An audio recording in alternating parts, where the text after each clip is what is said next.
One other topic on the table, John. Let's leave football. Let's quickly go to a scandal of unbelievable proportions. You know, you and I have talked soccer, English Premier League, MLS, the teams in San Diego.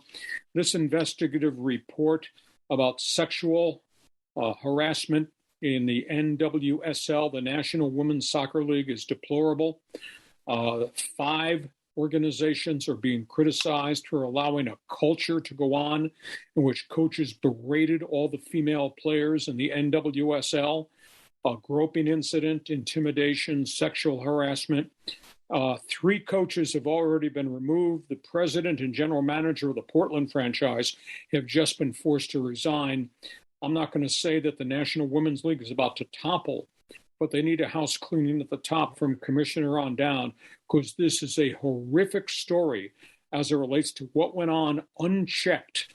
And I know the women on the U.S. national women's team who are playing England, getting ready for the World Cup, the women on the U.S. national team have been enormously critical of soccer's leadership for allowing this to go on for such a long period of time.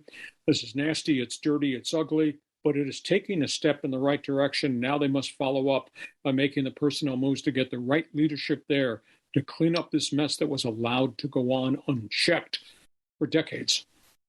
Yeah, it's incredible how this problem of, sexual harassment is in almost every league. We're seeing it in the NBA. We've talked about that in the NFL. I mean, it's everywhere, and it's sad.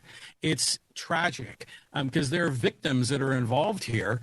And you would think that why aren't these athletes learning this? I mean, why are they not getting, staying in their lane and getting on the straight and narrow? It makes you kind of wonder, does this have to do with athletes? For most of their career, they've been sort of these untouchable, athletes that everyone looks up to that can do no wrong. Does that get into their psyche so that they think they can get away with this, this garbage? Well, the big issue is the harassment, and everything else has come from general managers and coaches. It's not player to player. The most outspoken one is Megan Rapinoe, the superstar from Team USA.